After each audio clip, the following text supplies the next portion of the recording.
r/AskReddit by Redmond Dts.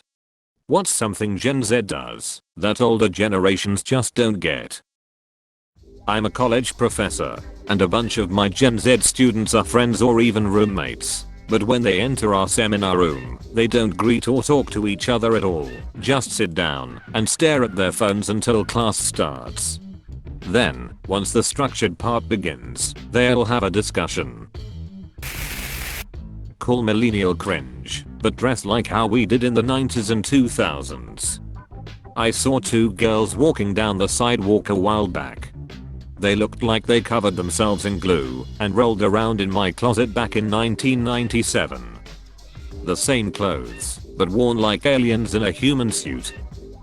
They try so hard to be aesthetic that it looks like a costume, and they're so socially awkward that it's like the guy from Resident Alien.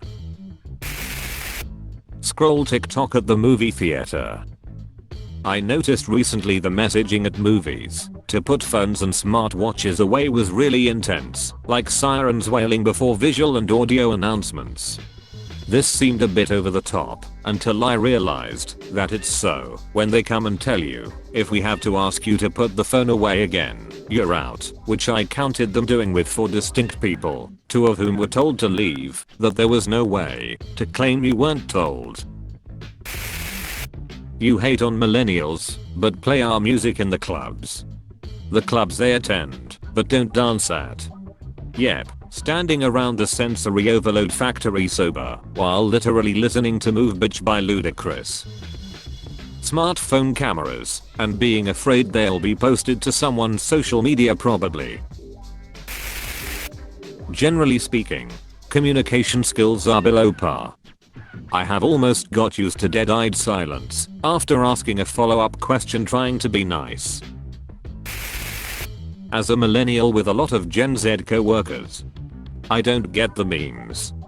In our work group chat they'll post reaction gifs and deep-fried memes that are completely incomprehensible to me. I don't understand what is being said or implied by them at all, but they seem to understand one another. Holding those tiny little microphones in their hands when making videos. Update. What in the blue hell? I had no idea so many people had opinions, and very strong ones, about this. Holding out a visible microphone is considered unprofessional by traditional media, but is a sign of authenticity and being down to earth on YouTube, TikTok, etc. The tiny ones are often cheap but high quality. For a generation that wants to be authentic while not having a lot of resources to work with, this is how they do it. It's so weird, since those are literally built to be clipped on. It seems like they force themselves into a position where they don't get to enjoy anything earnestly for being called cringe. I think that's so sad. Like, come on babies, goal of your lives. You don't get a second shot. Stop wasting your time acting cool. You aren't cool, and you are just depriving yourselves of joy.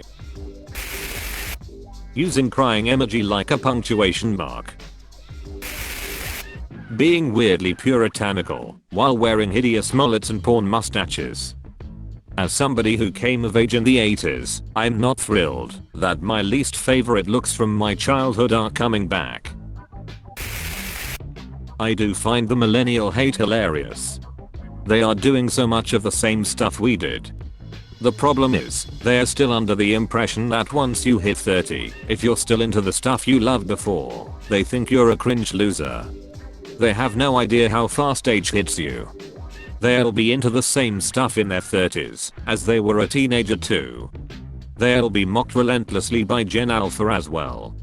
They'll also eventually learn that coating everything in 50 layers of irony is just lame jackass behavior, but they still have to work through their main character syndrome phase of their 20s. Edit. People have taken my use of hate too literally in this thread.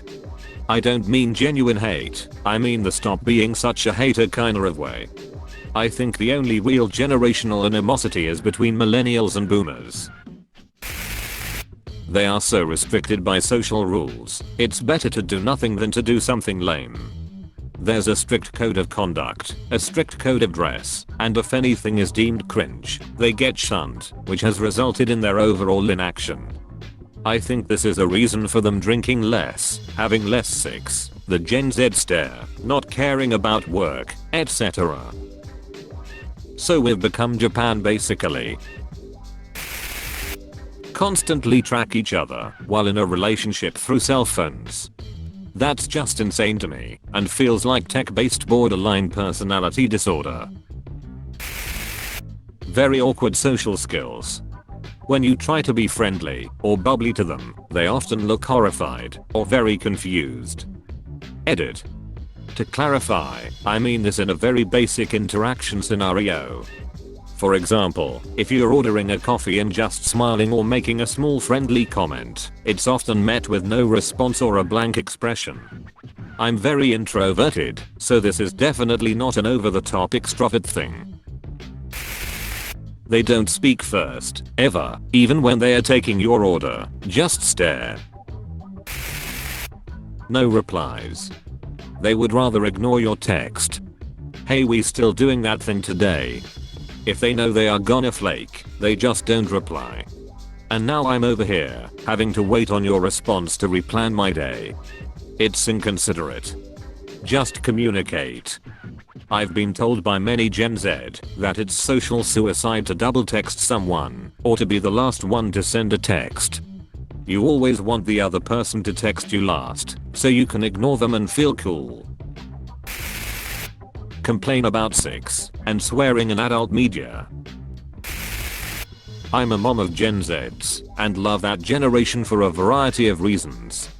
But I don't understand why their verbal skills are so poor. And yes, I know everyone's going to say screens, but these kids haven't been locked in solitary confinement their whole lives. They have families, they've been out in public. I run into this with my own kids, and I know I've taught them differently. But when I call them, they answer the phone with complete silence. Who does that? You say hello when you answer. The silence is bizarre. Or the ones in customer service. I ran into a friend of my daughter's at the store. They rang out my purchase in silence, which is fine. But before walking away, I said thank you, and I don't get what's so difficult about responding with you're welcome, or have a nice day. Instead, dead silence. I feel like we've wound up with a whole generation of lurch from the Addams family. Lol. Awkward conflict avoidance and ghosting. Job interview, but changed your mind. Ghost the potential employer instead of calling to cancel. Not feeling the date you're on. Ghost the other person instead of being upfront, so they get closure. It's such a waste of everyone's time to be so inconsiderate. I run a small business and had tens of potential interviews no show with no answer. We confirmed the day before, and I blocked out my schedule to set these up, and people just decide my time is worthless. I reach out after 10-15 minutes of not seeing them with no response.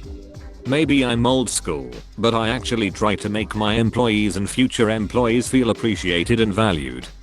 I set aside this time to interview you and give you the attention you deserve, cause I feel you're also interviewing me and my practice the same. Then, I see so many dating people scratching their heads, wondering what they did wrong on their dates to be ghosted. What's the issue with their own self that made them incompatible with the other person? It would be nice for these people to learn whether they did something wrong or not. I'm sure these young'uns don't like being left in the dark with no rhyme or reason. So why are they straight being so awkward in avoiding being upfront with the other party?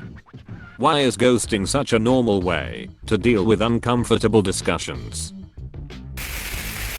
Gen Z plays with the English language in really unique way. In the past, more extreme slang expressions were more the domain of specific region or cultural group. But with the connectivity of Gen Z's social media culture, their slang has become widespread, ubiquitous, and immediate to a degree we've not seen in prior generations. I find that fascinating. One thing I love about them is that they don't give a shit about work. They fight for their rights and don't let management BS get to them. I think an underlying problem is that it's a two-way street. I'm an older millennial, and even we thought work screwed us over, but most of me and my friends have still somehow clawed our way to houses, families, and some semblance of financial stability. Gen Z looks at the job market and the rest of the economy and says, screw it, why bother trying hard? I'll never be able to buy a house or retire anyway. They're literally YOLOing their lives away on poly market and credit card vacations because they're hopeless. It's sad. Older generations have screwed them and then wonder why they have no work ethic. I'd like to add something positive to this thread that Gen Z does that older generations don't get. The conversations around mental health is a big one. The boomers in my life think I'm a special snowflake for going to therapy, reading books about psychology, etc. When actually, I'm the first one breaking the cycle of dysfunction in my family. The older generations don't get that some of us are pushing 30. Oldest Gen Z is 29. And we are not all 14-year-olds. I'm 25. I grew up with older parents, and my siblings are way older than me. I like to think I got lucky and got a good mix of a millennial Gen Z childhood. We are not all stupid and brain rotted, I promise. I think some people think Gen Z was all born after 2010 or something. That's all folks. Thank you for watching. If you like videos like this one, why not like and subscribe for more? Have a nice evening.